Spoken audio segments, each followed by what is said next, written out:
Katie. Hello. I Thank you so much for coming to the podcast. We've actually met before in person outside of this computerized world. We met the end of last year. You came That's right. to East Midlands Salon and you discussed your life, and it was really fascinating. You've written a book on it, which I would recommend anyone to read after this interview. And I will put a link of where you can get the book in the description below. But I decided off the back of that to invite you onto the podcast. So again, thank you for coming on. Um, Yeah. Before I start asking any questions, if you just do a brief intro to yourself, like who you are and your just a brief journey as to how you got to this point, and then we'll do a deep dive afterwards. I grew up in a Maoist cult in South London. I was born in 1983 and I lived there for the first 30 years of my life. In 2013, I escaped from the cult and I have been trying to rebuild my life ever since then. Okay, cool. So you started off in this cult, okay, from what you're saying. Just as a young girl, what was life like in in terms of schooling, in terms of family? Like, how did all that work in within that cult that you were in? I was homeschooled and I grew up with, um, in a very weird and bizarre way, they were the people who I grew up with. I didn't know that they were my family, and I was told to call them comrades because we were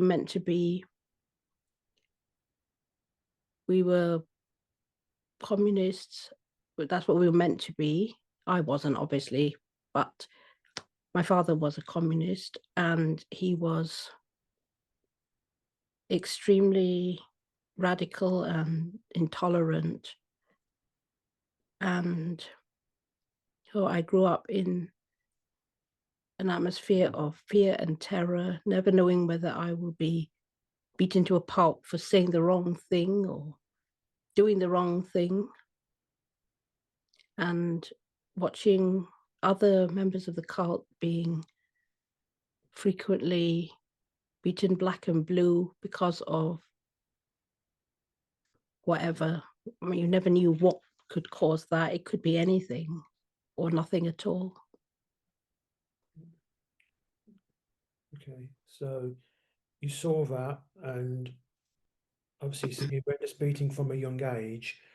You just said they didn't know sometimes why they were beaten, but were there actual any what were the actual rules and regulations of this cult like?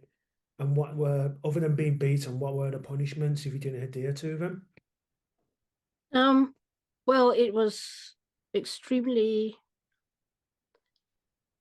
everything was extremely controlled, like what you could say or what you could read or who you could mix with. Everything was like controlled with an iron fist. So if, for example, you didn't agree with something, you couldn't like express that you didn't agree with it, because if it was the rule in the cult, then you just had to go along, and you also didn't have the option to just keep quiet. You had to like repeat things and recite things and affirm your support for something, and sometimes you didn't didn't see it in the same way, but you still had to do it. And if you didn't, or if you showed reluctance, or even like if you were worn out after a whole day of this sort of stuff, you would get, I mean, myself as well as other people used to get punished for yawning, for example, or just flagging after a whole day of like a struggle session about whatever was going on at the time. What was the justification that was had for being punished for yawning? That's it, because it's involuntary, really. Like, what was there Because actually a reason given? Well, it was seen as being rude, that we were disrespectful or that we were bored if we were yawning.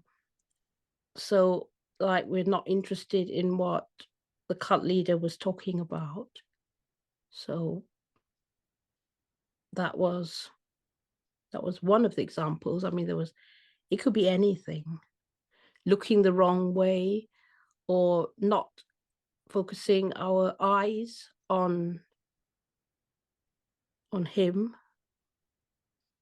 on the cult leader, or fidgeting or anything. I mean, and often what happened was the cult members were encouraged to spy and report on each other. So if someone said or did something that was against the rules, and it was very hard to know what were the rules sometimes because sometimes they changed. So if someone did something that was deemed to be wrong, then someone else would report them. And then that would lead to a horrific, violent, and long drawn out struggle session where whoever was meant to have done wrong would have to sit up, crouch down on their knees while everyone stood around and piled in upon them and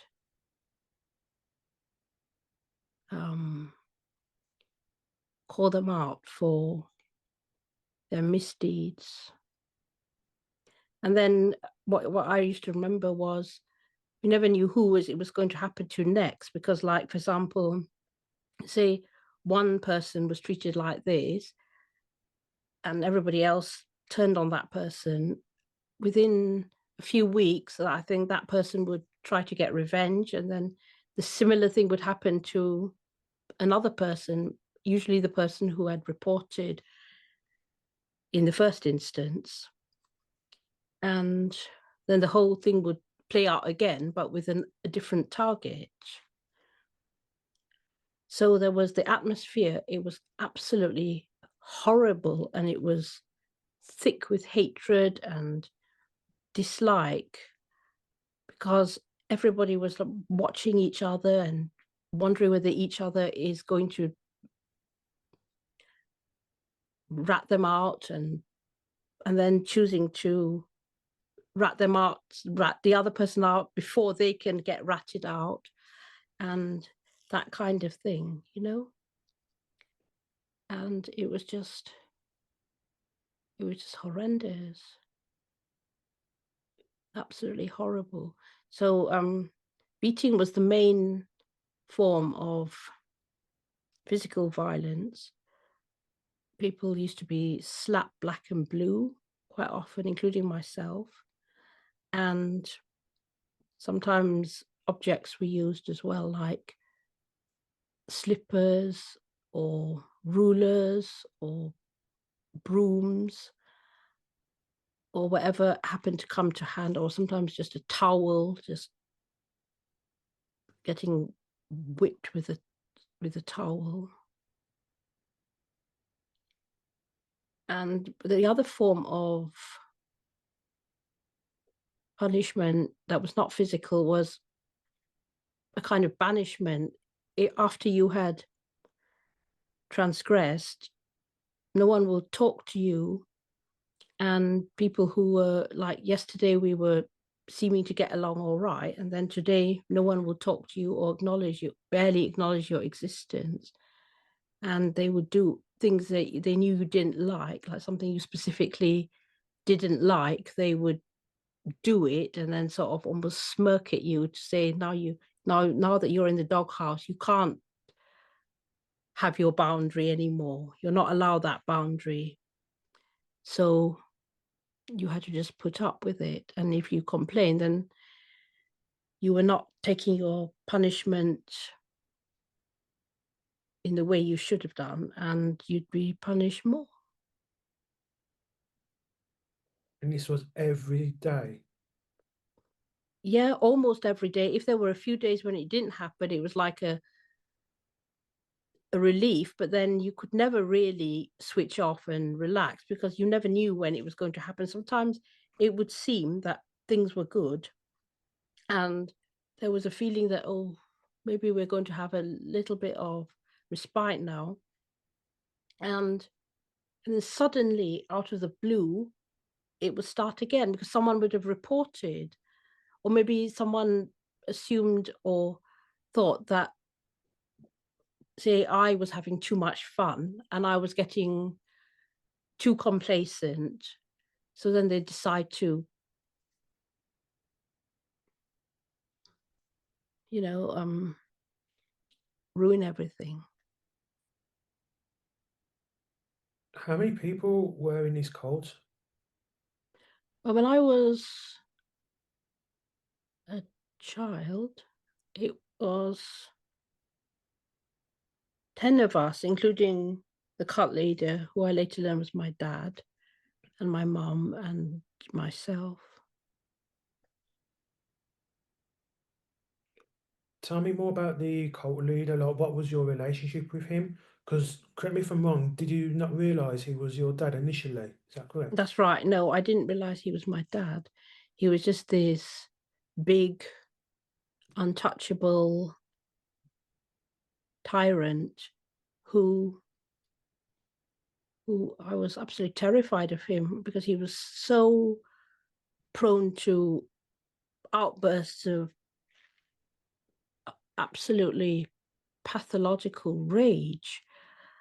It would just like he would just flip from, it's almost like Jekyll and Hyde. He would just flip like that.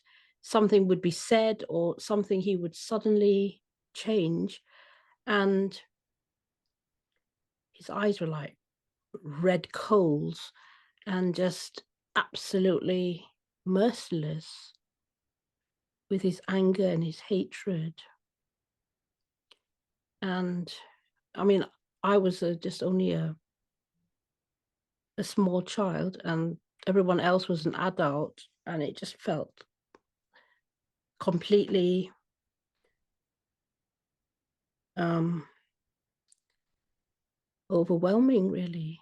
So I can give an example of it that I keep coming back to, which was when I was 5 years old. And for context, I wasn't sent to school, so I used to do what people usually do at school. Some of those things were done at home. So, like we were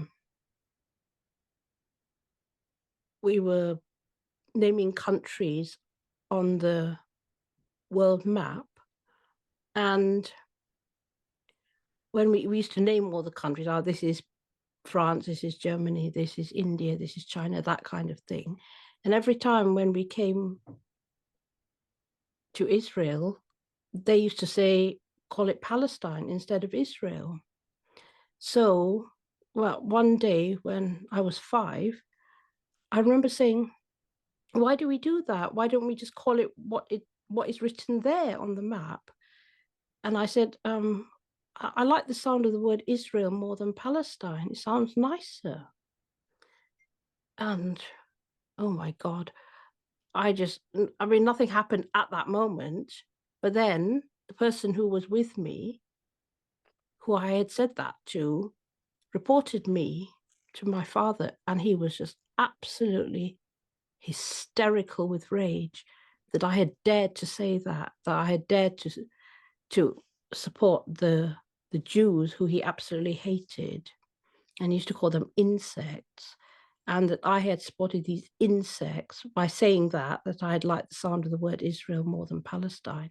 He was just beyond furious, and he beat me to a pulp, and then he dragged me across the floor by my legs, and I got carpet burns all over me just because I had said something like that. It wasn't, there wasn't, I didn't understand enough to, I wasn't deliberately saying that to offend anybody or trying to just be contrary or something. I just said it, because I like the sound of the word better. So that was the kind of thing that happened, but there were many other events like that as well. That one Right. just happens to stand out in my head, especially because now there's so much um, anti-Semitism and hatred of Israel and hatred of Jewish people going on, and it just reminds me of that. So I can't like forget that event. Well, okay. And so that leads on to another question, which is what you just said about modern anti-Semitism. I imagine any time, because you talk about a lot on like social media as well. So anytime you see it, I imagine it's almost a flashback to those times. I mean, Nicole, would that be fair to say? Definitely, yes. I just feel I feel petrified really sometimes, and it makes me feel physically ill because I feel like I have escaped from that cult, and then now I'm hearing the sort of things that I thought I should have left behind out here on the streets, on the streets of the UK. You're hearing people say similar things to what my father used to say. So it horrifies me. I can't believe that people are like walking blindly into sporting radical ideology, and everybody seems to just think it's okay. So I feel like I have to use my voice to speak out about this because I mean, if you didn't kind of grow up with it or understand what it means, I mean, it can, to a person who is not aware of the dangers of this kind of ideology, it can seem like, oh, it's just a edgy way of thinking, or it's just um, just being different or something, but it's not. It's it's very sinister. Mm, indeed. You mentioned, well, you talked about obviously you were allowed to say one particular country's name because of the reaction of your cult leader. In regards to being homeschooled, what else were you taught? Pardon me. Well, I mean, I was taught to read and write, and then to do some basic maths, and then a lot of the schooling was just based on my father recounting his version of world events and me just being told to repeat those or write them down and memorize what he had said. I mean, he had his own take on everything. In his mind, things were not quite the way they really are. So, for example, he had bizarre ideas like that everything going on in the world was related to him and everything that happened in the house that he was living in.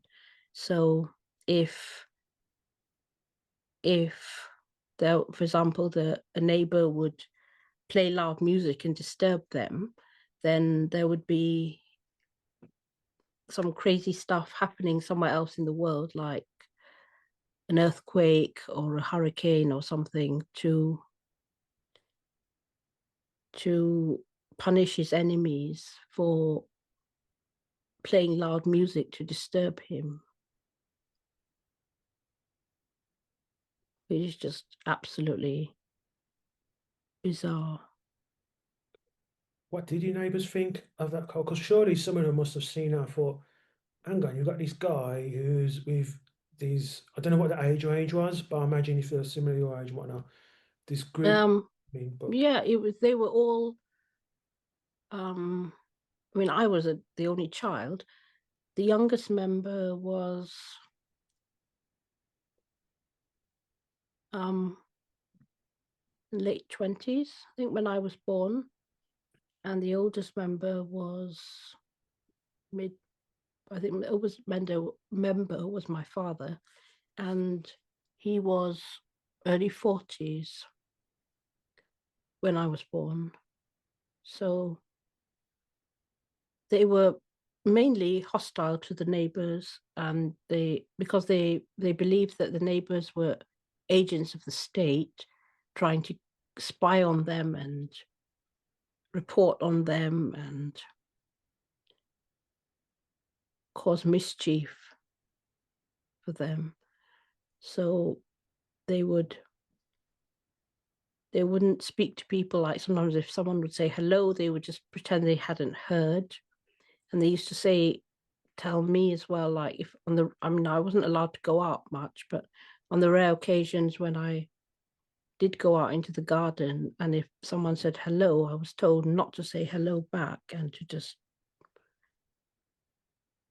like, look through them, which was very hard for me because I like it. I like people, and I I find it very hard to be rude to people and not say hello when someone says hello to me.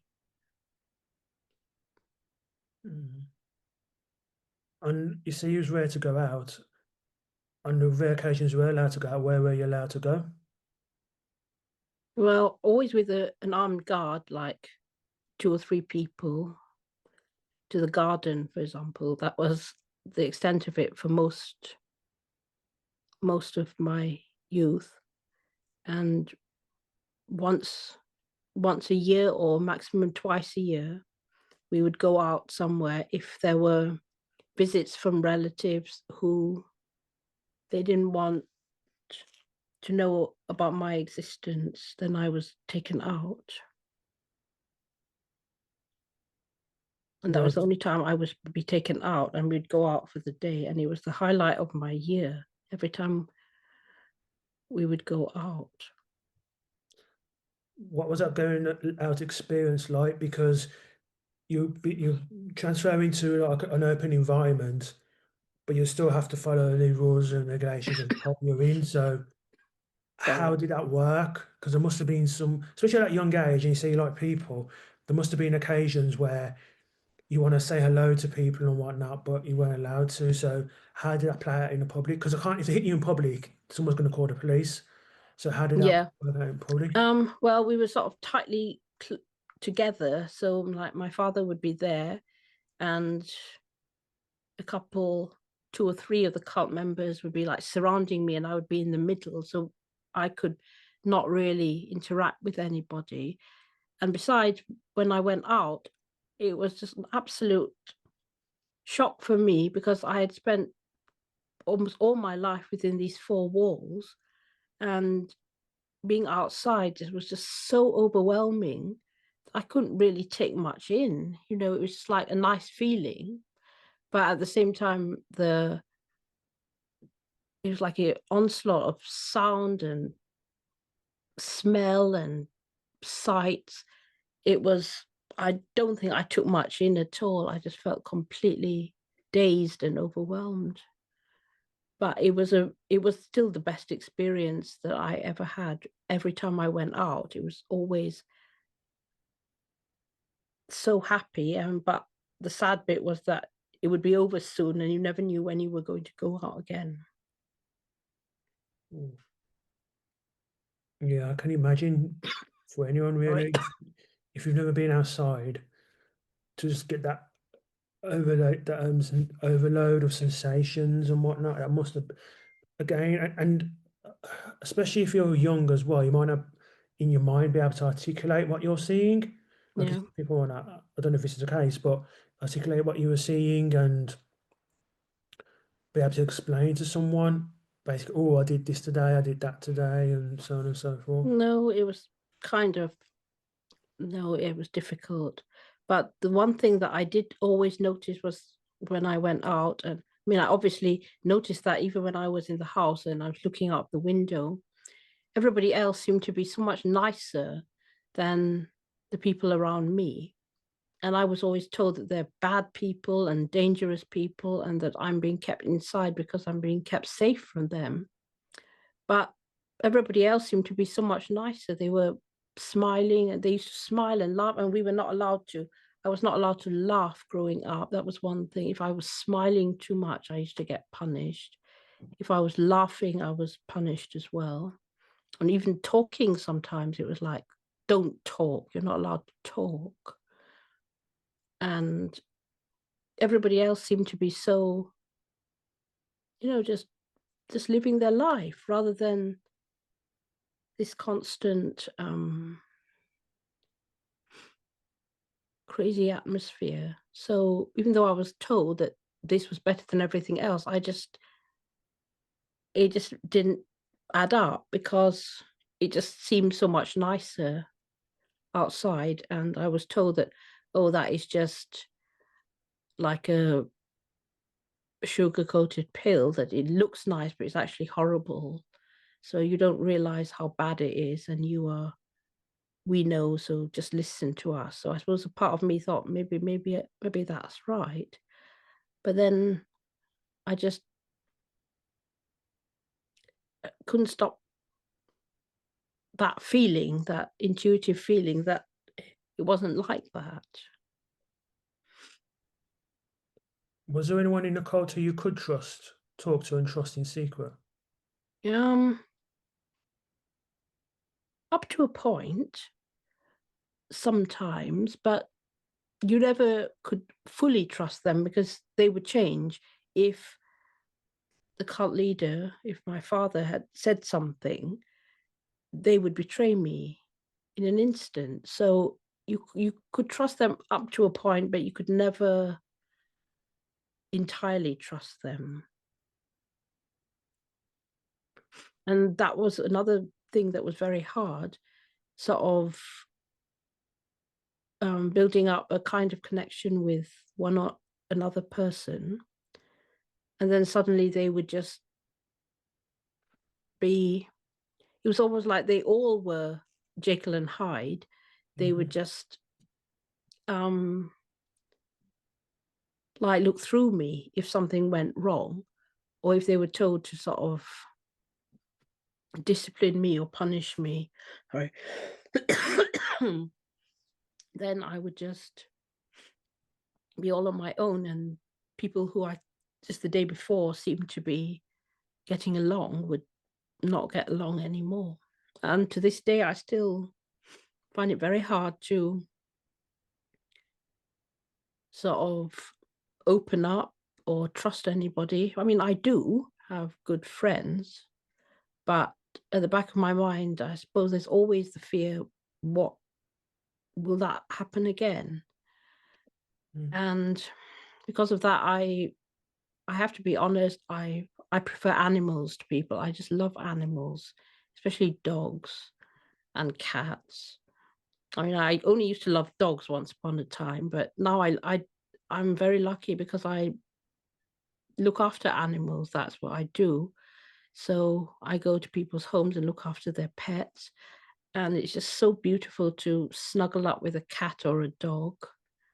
And they're not like that, they just they're just so nice Mm. and so comforting. Do you have a favorite breed of dog, or are you just a fan of all dogs? I like the big fluffs. I mean, I don't mind. I love all dogs, but the big fluffs are my favorite, like the big white Samoyeds and the Huskies and black Labradors and golden retrievers.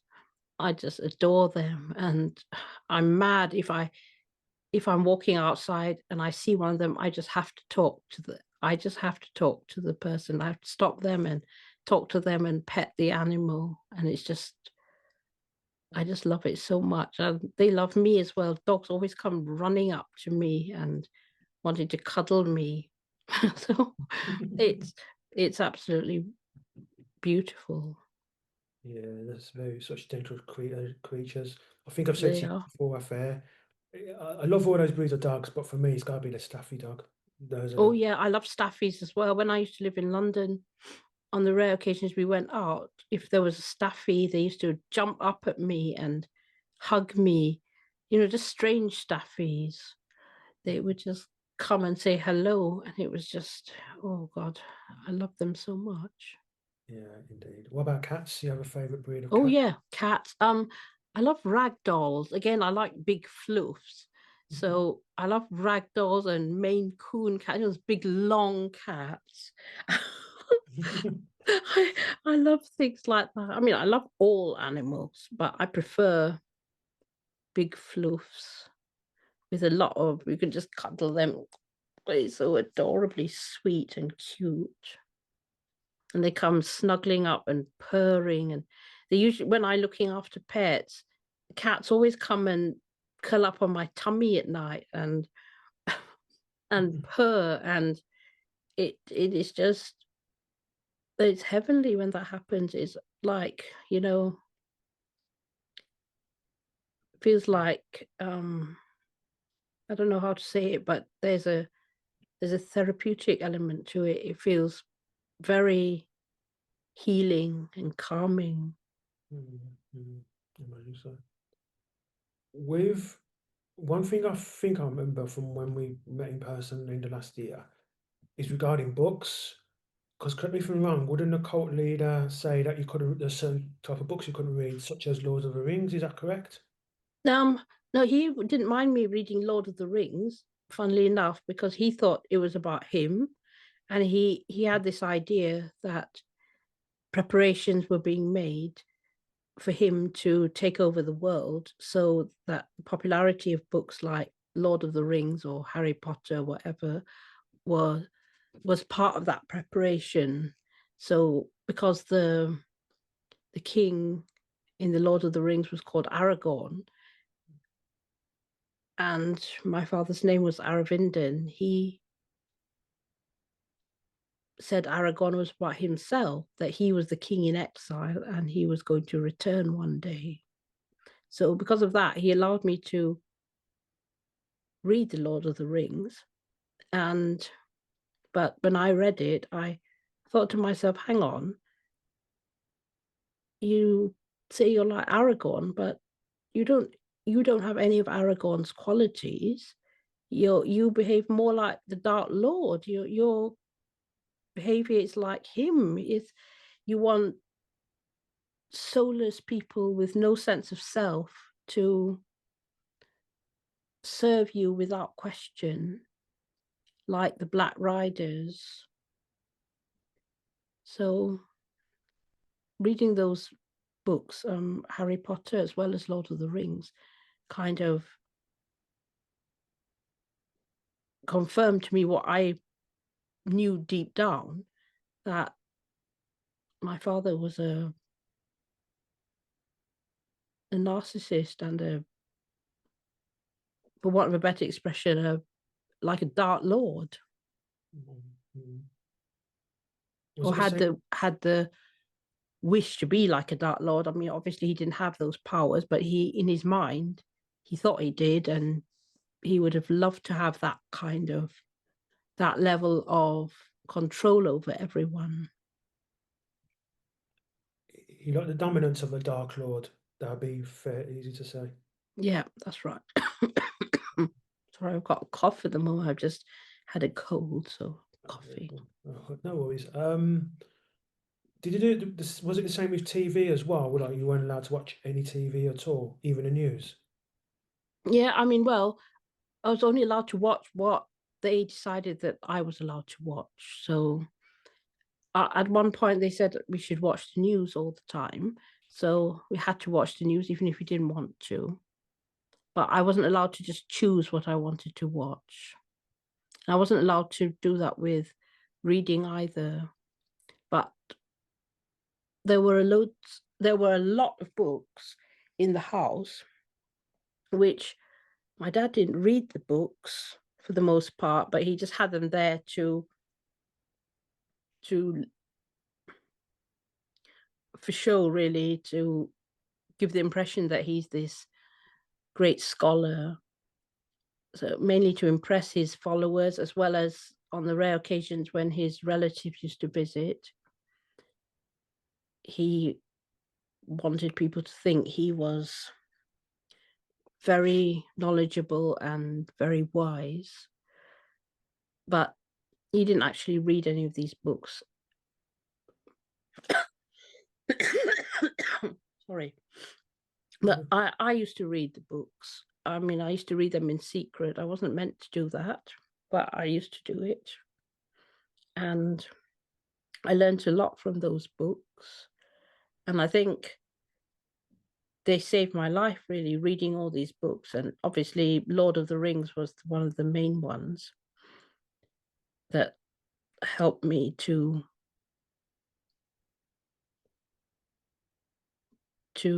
what shall we say, not to lose heart and go mad.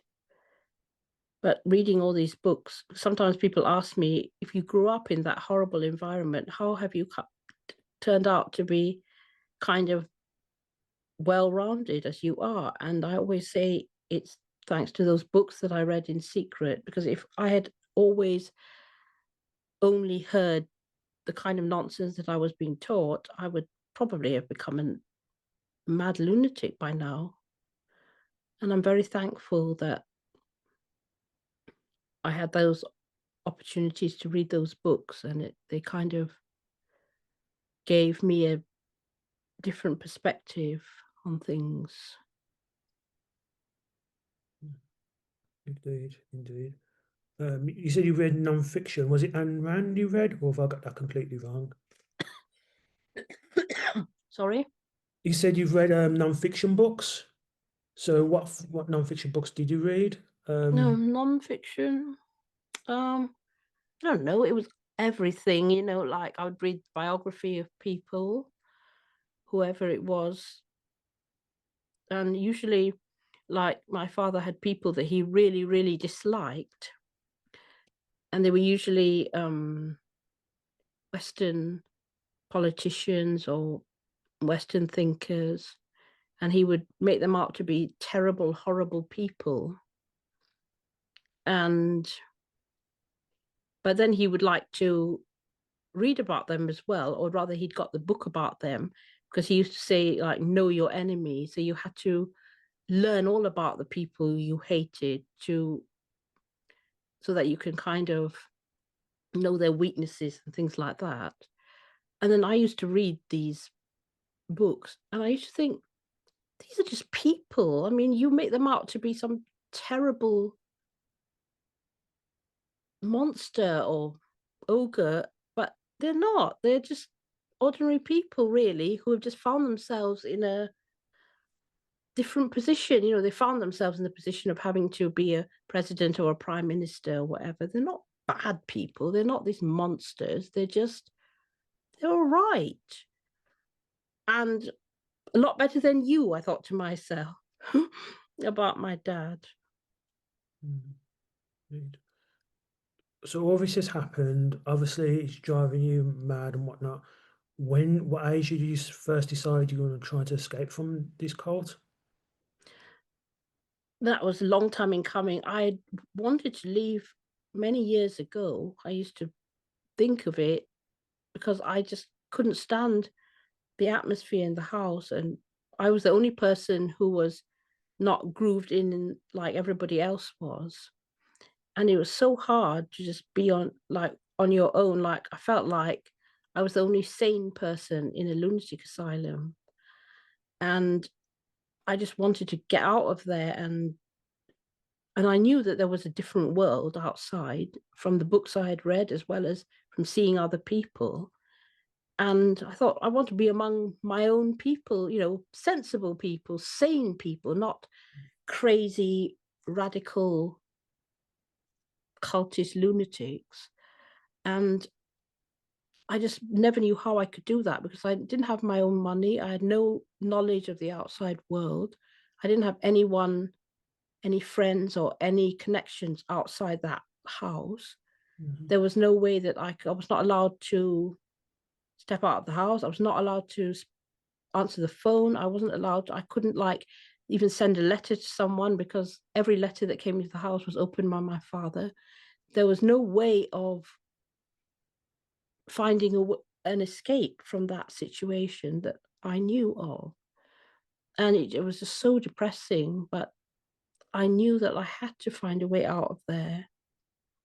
But I never knew how. Like when Frodo says in The Lord of the Rings about that he would be the one who would take the ring to Mordor to be destroyed. He said, I will take the ring, but I don't know the way.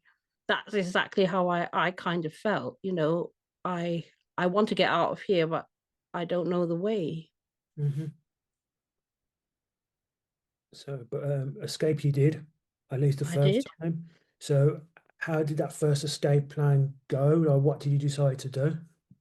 The first time was when I was 22, and I had just had enough of the nastiness going on because my father was having a horrible war with one of the neighbors who he disliked, and he was telling all of us to be nasty to them and that we should slam the door in their faces if we are coming back and glare at them if we see them and not help them out or anything like that. And it was like I just don't want to be part of this anymore. I just had enough of this violent, hateful nonsense. Mm. And I have to get out of here. And it was like, whatever I have to do, I have to get out. So when I sort of planned it for a while and packed a few things, packed way too much because I didn't want to leave anything behind. And and then one day when my father was having a bath and a couple of the other cult members were out shopping. I knew because they ever did everything by rote, and like on a Monday, they would spend longer. They used to go out shopping, but they used to go further away, not just shopping around the house. They used to sort of take a bit longer to shop. So I knew that on a Monday or every other Monday, my father would have a bath and they would be out shopping, which meant that there wouldn't be somebody manning the door and there would be a little bit more chance of getting out of there. So I did. I took the chance and I ran away with my stuff. And it was so heavy I couldn't hardly carry it, but I was trying. And but very soon I realized that I had no knowledge of basic things. I mean, I didn't really know how to pay for anything. I didn't know how to even talk to people normally because I hadn't had any experience of that. And when I I went to the police station because it was a bank holiday, so I wanted to know how to find somewhere to live, but there was no like the council which dealt with housing and all that was not open on a bank holiday. So they said, "Would you like to ring some like a refuge or something?" And I did. And then they said you would have to take a bus and a train and things to get to this place. And it was like, oh my God, I don't know how to do that. I've never taken a bus on my own. I've never taken a train. I wouldn't have any idea how to do it. So I kind of thought, I'm completely lost. What can I do? I have no knowledge. What I need is someone to help me, but there was no such thing. So after a while, the police said, it's best to call your family because otherwise they'll put out a missing persons report and then we would have to do it anyway. So, uh, I mean, I agreed in the end because it was like, I don't know what to do. And I kind of thought that now that the police are involved, maybe they would give me a bit more, give me a bit more freedom because obviously they were terrified of the police because what they were doing was not strictly legal. I mean, keeping someone imprisoned like that is not legal, and they didn't want anyone outside that cult to know what was actually going on. So I thought, all right, I'll go back, and then we'll work out a more permanent plan for me to get out of this horrible place. But that didn't happen. So you went back, and what did the cult leader say to you when you got back? Was he angry? Was he just relieved? Like, Well, he wasn't particularly angry the first day. He kind of, and my stepmother hugged me for the first time ever. I mean, she was always horrible, but she hugged me for the first time ever. So I kind of thought, maybe they're not as bad as I thought. But then the next day, my father was calling me a traitor and saying that I had betrayed them. And he was just cursing me and just,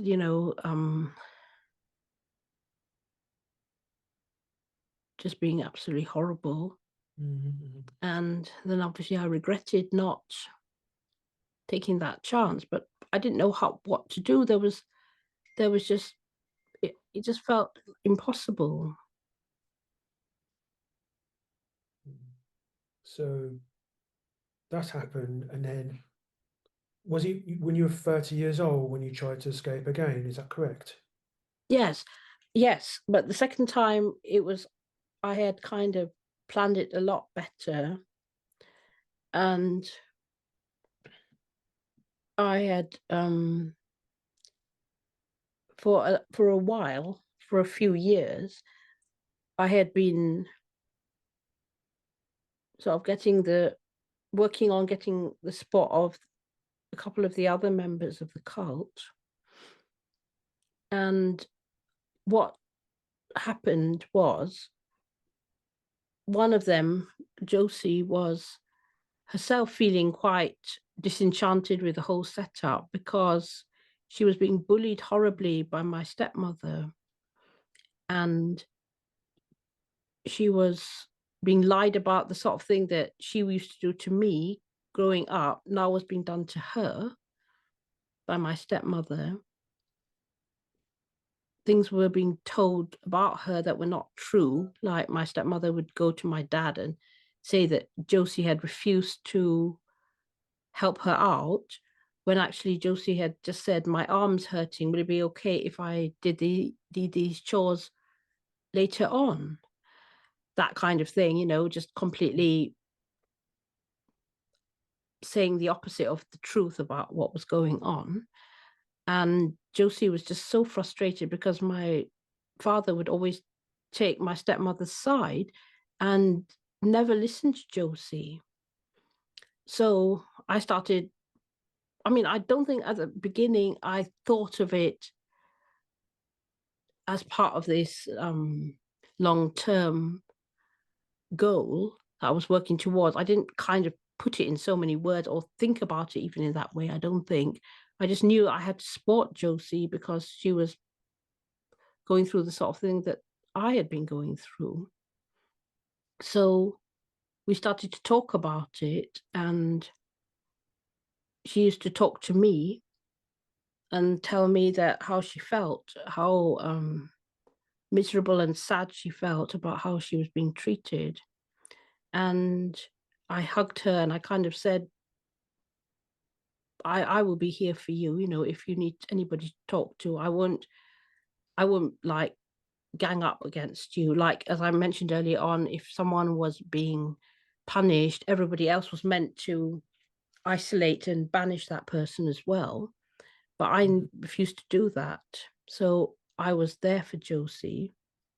But then I also pointed out to her that, do you not remember that you used to do this to me growing up, report me and get me into trouble? And Josie thought to herself, yes, I shouldn't have done that. It's not kind. So it was like I managed to make a kind of a human connection underneath all this toxic ideology and all this nonsense. We managed to create a good human connection, just two people, victims of bullying, not accepting the way they are being treated. And I thought that was one of the most beautiful things that ever happened in my life, that we actually managed in that setting, that horrible, soulless, beastly place, mhm. two people had actually managed to find their their human self and connect without any nonsensical ideology getting in the way. Mhm. And so I carried on supporting her. And unfortunately, I also was getting ill at that time. I don't know, didn't know what it was, but I was losing weight rapidly and just feeling very under the weather.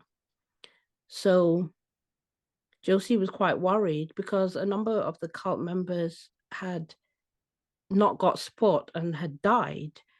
Like my mum previously had mental health issues and she was not allowed to see a doctor and she killed herself. And then another woman called O had issues with headaches and pain in her neck, and she wasn't allowed to see a doctor, and she died of a stroke. And a friend of ours who used to visit died of cancer because he wasn't seen to in time, and the cancer spread all over his body. So Josie was worried that the same thing was going to happen to me because she had told my dad and stepmother that I'm losing weight rapidly, and they had just laughed it off and said, "Oh, she's just trying to be fashionable. She's losing weight because she wants to look good." And Josie was quite shocked at the lack of care there going on. And she thought, I don't want to stand by and let this happen. So she said, one of these days, I will take you to the hospital to get checked out to see what's wrong with you. And this was in 2013. And I said, but if I'm going to get out of this place, if you're going to take me out of this place, I'm not coming back. I said, I will leave this place either alive or dead by the end of 2014. I'm not going to stay here any longer. And Josie took that quite seriously because I was clearly very ill and she didn't want something bad to happen to me. So, though the illness was horrible, it kind of was convenient as well. It helped to um, sort of emphasize the urgency of this situation, that I needed help. And so she agreed to help me to escape. So that was what I needed because on my own, I still didn't know what to do really, because after the first escape, I hadn't really done anything differently. I was still stuck in the house and not allowed to go out or to do anything on my own. So I was still as ignorant about how to do things Mhm. as I had been previously. And we decided that what we need is some kind of like a halfway house where I can learn to live independently and get help and support to do that. Yeah. Just quickly, just something came into my head that when we spoke in Sorry. person before, um, wasn't there a situation when you escaped the first time and you needed to eat some food and you went into a KFC, but you didn't realize how to Oh, order? yes. Is that Yes, correct? yes, Yeah. that's true. Yes, I did. But I Um, didn't know how to, didn't exactly know how to pay for it, but I just followed the person in front of me, just watch what they did and hope that I was going to do it the same way and not show up, show myself up to, for being an idiot. So I managed to do that, and that was quite a, it was kind of a milestone for me. And it, for the first time in a long time, I kind of actually felt chuffed with myself that I actually managed to do something. quickly, before we go on to what happened after your escape, you said about, I was going back to neighbours, said they were loud. Did any social services come around? Because I imagine if come around and think, oh, what's going on here with like the loud neighbours and what's happening? Did that ever happen where social workers came around the house? Well, they came round for my aunt who was disabled, but I was, if ever, I was also taken out on those occasions if they were coming. And if they did see me, the cult members used to say that I was just staying with them and my parents would come and take me away. I was just staying with them, you know, that but I wasn't living there. And no one kind of followed that up. Mm. So you've escaped. Obviously, you're out of there now. You didn't go back. What happened after your escape? What was the next stage? Um, well, the next stage was it was just trying to adjust to a different life, to a far faster and busier life than what I had. And it was quite a shock because I kind of naively thought that once I'm out of the cult, I would just be like everyone else who was outside and knew what they were doing, and who I used to watch, like watching somebody walking and doing this and doing that. And I kind of thought, oh, I'd just be like that. And it was such a horrible climb down, such a shock, such a horrific shock, that I was so disabled. I mean, not just physically, but I just didn't know how to do basic things. So it was just so difficult. I didn't know how to cross the road. I didn't know how to, as I mentioned, I didn't know how to get on a bus or a train. Didn't really know how to use money properly. Didn't know how to, and the worst bit, just getting from A to B. I had absolutely no sense of direction, no idea how to get somewhere and then get back. It was just totally another world for me entirely. It's like speaking a different language, and it was horrendous.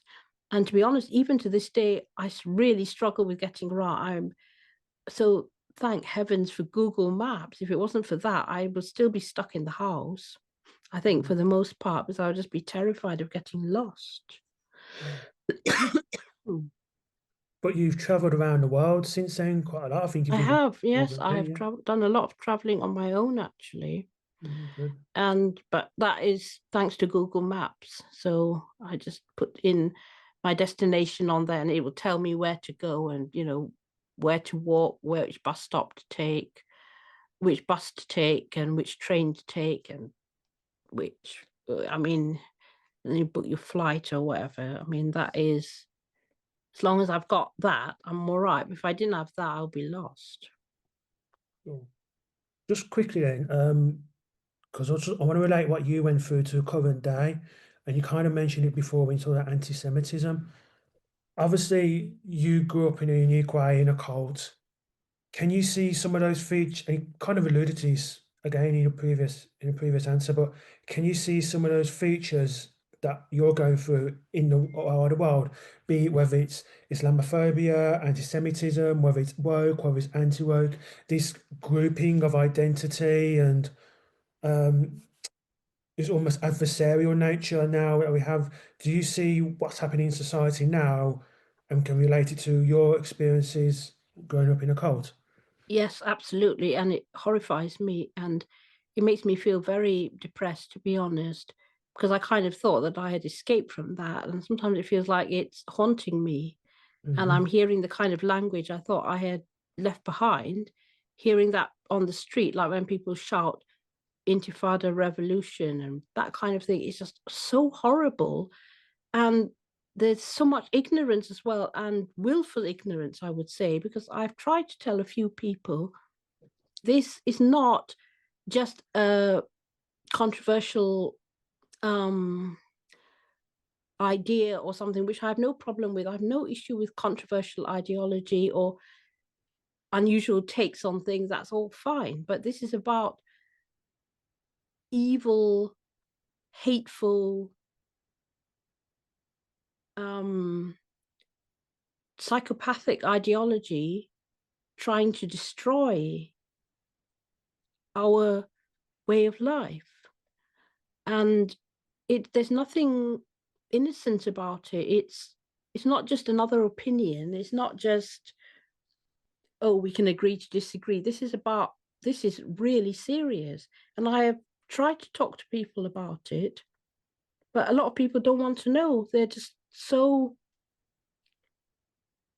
like they're like ostriches. It's like they feel that they're living in a nice world, and they don't want to accept that there are serious threats to our way of life from very evil ideologies.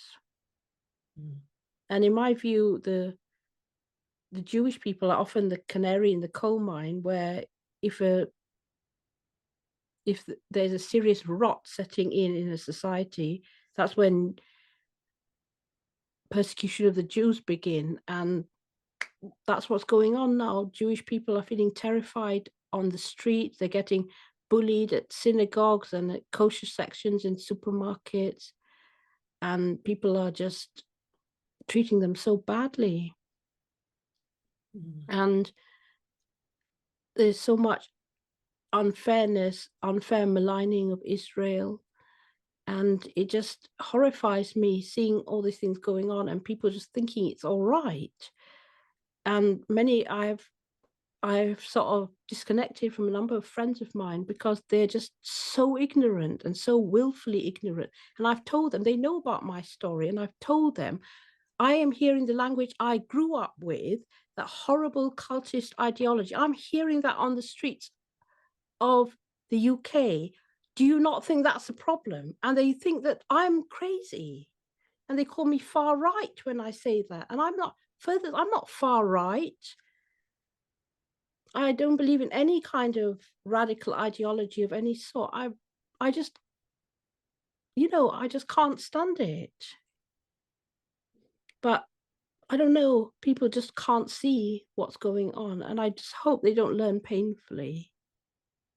Yeah. Because I see, especially seeing children being indoctrinated is very painful, because I was indoctrinated like that and nobody helped me. And I'm now seeing many children being indoctrinated to hate Israel and to join all these um, protests, which are just vile hate marches. And I'm just thinking about those children. Are they growing up like I was? Are they being turned into people like that, like the cult members that I grew up with? What's happening to these people? It scares me so much. Not to discredit what you said, but in a way, going back to my last question, isn't one of the issues that we have, it's just, like I said, regardless of whether it's one religion over another, whether it's antisemitism, Islamophobia, whether it's going away from religion, it's woke, anti-woke, Mm. isn't one of the problems that because we're only so group identity, we don't see the wood for the trees. Oh, yeah, absolutely. Yes, there's that as well. Because sometimes I look at it and I think I completely hear what you're saying, and I'm not trying to disinvalidate what you're saying. No. Look at any group and I think actually there's certain parts of certain groups where I think like is completely wrong, but then there's other parts of it where I think actually I might agree, even if it's a small thing, I might agree with like a couple of things there and Oh, yeah, maybe a couple of absolutely. things there, a couple of Yes. things there. So it's not so much to discredit what you're saying. It's just that I think everyone at the moment is almost in a group and I want their group to win. And I don't know about you, but do you hear, is that affecting the way people think because it's almost about defending their side instead of defending what's right or wrong? Do you Oh, yeah, understand? there is definitely that. And I try to stay away from that as much as possible. I do like to listen to all sides in every debate and try to take the what seems to me anyway to be a sensible take on things. But I suppose my ideas, I suppose because of my experience, I am ultra cautious about radical ideology in a way that others may not be, and I don't know if that's a positive or a negative thing, but I can't deny what I'm seeing with my eyes. Indeed. But I'm happy to listen to anyone and to get along with people, and that I sometimes I disagree with people about things, but I do find points that I do agree with, if that makes sense. Yeah, sure. Yours has been a fascinating story. Thank you. Thank you so much for coming onto the podcast and sharing. As I said at the beginning, I'll leave a link in the description, which will lead you on to where you can buy your book. Thank you. I do highly recommend it as well. Katy Morgan Davies, thank you for coming onto the podcast. You're welcome. Thank you.